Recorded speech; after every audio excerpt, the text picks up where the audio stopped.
Bon, si vous voyez cette vidéo, c'est que je suis dans l'avion en direction de Tokyo. Waouh. Franchement, même le tir, ça me fait pas réaliser le truc. C'est quelque chose de dingue. Oui, je pars au Japon, je l'ai déjà annoncé il y a à plusieurs reprises ces dernières semaines en vidéo. Je pars au Japon, voilà, pour quelques semaines. Ça va être incroyable. J'y vais avec mon meilleur ami qui a une chaîne YouTube, V1. Voilà, le lien est en description.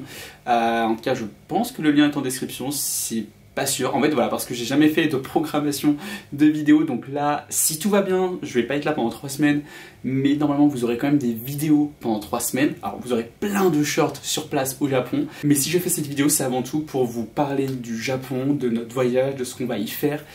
Et aussi de mes craintes, un peu.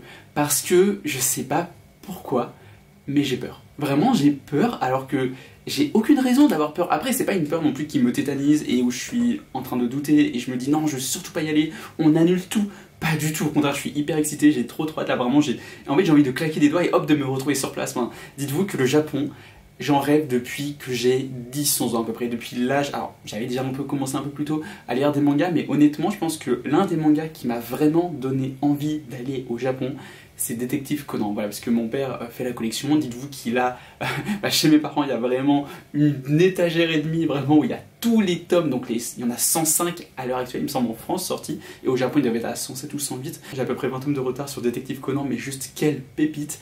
C'est extraordinaire, vraiment. Il faudra vraiment qu'un jour, je recommence du début, voilà, pour vraiment avoir tout en tête et pour pouvoir continuer et finir le manga. Bon, même si j'ai l'impression que Gosho Oyama n'est pas prêt de finir son œuvre, et tant mieux, vraiment, c'est extraordinaire. J'ai envie que ça continue encore pendant 20 ans s'il le faut. Mais bref, on verra ça. En vrai, le plus important, c'est qu'il fasse une fin qui soit excellente à hauteur du manga. Mais je suis pas là pour faire une vidéo centrée sur Détective Conan, même si on va en reparler dans quelques instants, vous inquiétez pas.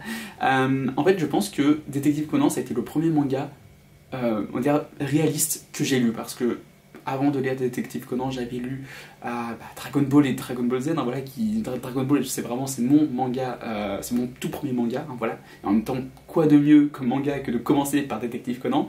Ensuite, j'enchaîne avec Fairy Tail. D'ailleurs, Fairy Tail était à ses tout débuts à l'époque et j'ai vraiment grandi en lisant Fairy Tail, et c'est pour ça, je pense que Fairy Tail a une place aussi importante dans mon cœur, et Naruto. Et sauf qu'en fait, c'est des mangas qui se placent dans des univers assez fictifs, avec des pouvoirs, avec de la magie, avec des techniques de ninja juste complètement dingues, avec des extraterrestres. Et Détective Conan, alors oui, il y a un côté un petit peu fantastique avec le coup, voilà, d'un adolescent qui redevient enfant, mais on est quand même dans quelque chose d'extrêmement réaliste, de forgé dans le réel. Ça se passe principalement à Tokyo, mais parfois aussi à Osaka. Et on a le personnage de Eiji Hattori, voilà, c'est là où je voulais en venir. Eiji Hattori qui vient donc de Osaka. Et c'est vrai que la première fois, ou l'une des premières fois dans le manga où nos personnages sont allés à Osaka et où tu as donc des dessins de la ville d'Osaka, et je me suis dit mais ça a l'air magnifique, enfin, aussi bien Tokyo avec sa vue sur le mont Fuji, ça a l'air incroyable. Osaka aussi, ça a l'air d'être plein d'activités, ça a l'air vraiment fou. Et c'est vraiment à ce moment-là, quand j'avais 10 ans et demi, 11 ans, que je me suis dit je veux aller à Osaka, je veux aller à Tokyo, je veux découvrir le Japon. Et aujourd'hui à 25 ans j'y vais. Et j'en reviens pas. En fait, j'ai du mal à réaliser. Je suis conscient que j'y vais. Je suis aussi conscient que ma valise doit être faite au plus tard pour demain matin et que je ne l'ai toujours pas commencé. Promis, je vais m'y mettre après cette vidéo. Mais je crois en fait que je vais vraiment réaliser qu'une fois sur place. Après, je pense que déjà, quand on va commencer à rentrer dans l'avion, que l'avion va décoller, là, je me dis, ok, ça va être fou.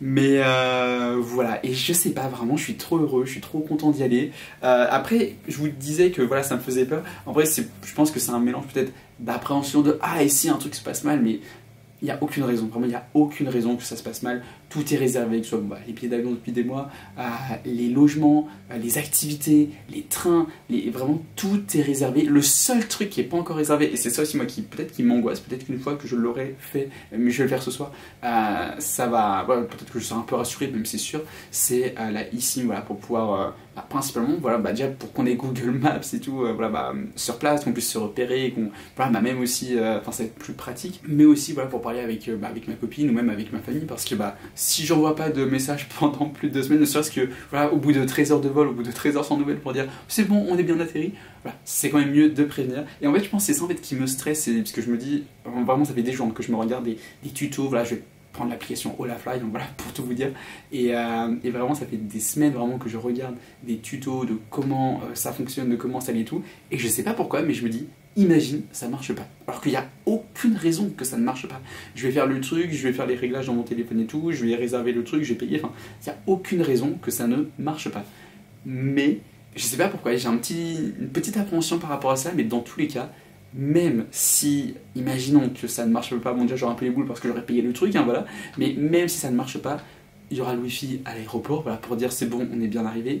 Il y aura le Wi-Fi dans les hôtels et tout. Donc non, vraiment, enfin, j'ai pas à m'inquiéter sur ça. Puis dans tous les cas, j'y vais pas seul, comme je vous l'ai dit, j'y vais avec mon meilleur ami. Je sais que ça va bien se passer. En plus, je sais qu'il y a parfois il y a des gens vraiment en voyage, ça va pas passer.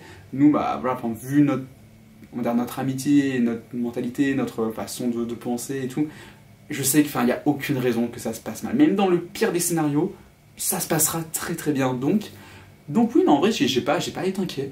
Mais voilà, mais en tout cas, je suis trop content. On va aller, du coup, pour parler un petit peu des activités, de ce qu'on va faire, on va aller 2 jours à Tokyo Disneyland. Et j'ai trop hâte. Et c'est un truc aussi que, là, je vous en ai parlé il y a quelques jours en vidéo, mais il y a un truc vraiment, c'est obligé, je repars avec. C'est une peluche d'un homme vert, voilà, de Toy Story, vraiment du Disneyland Tokyo.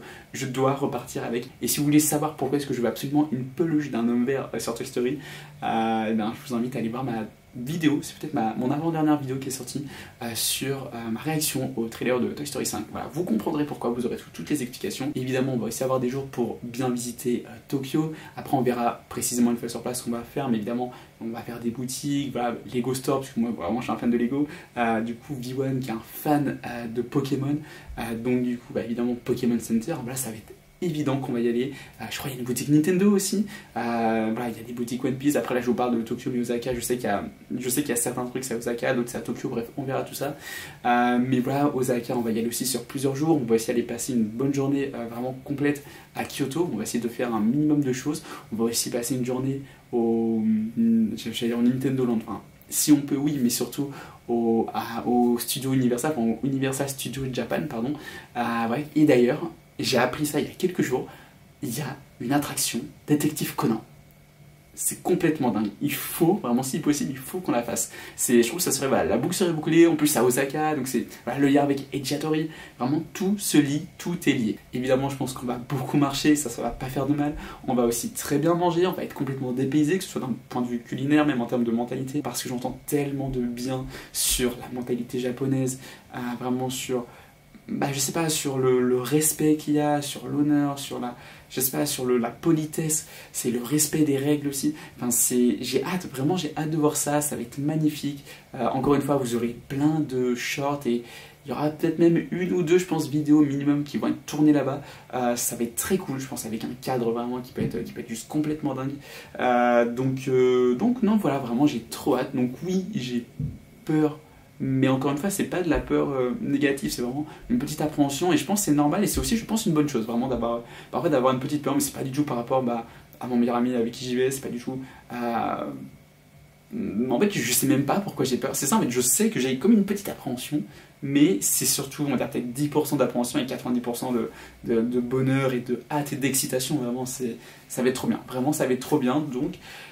Donc voilà, donc n'hésitez pas du coup à me dire en commentaire déjà si la vidéo vous a plu. Voilà, c'est une vidéo qui changeait un peu, il n'y a pas de montage, vraiment, le but est vraiment d'être assez rapide. J'espère aussi que mes petites aventures au Japon vous plairont.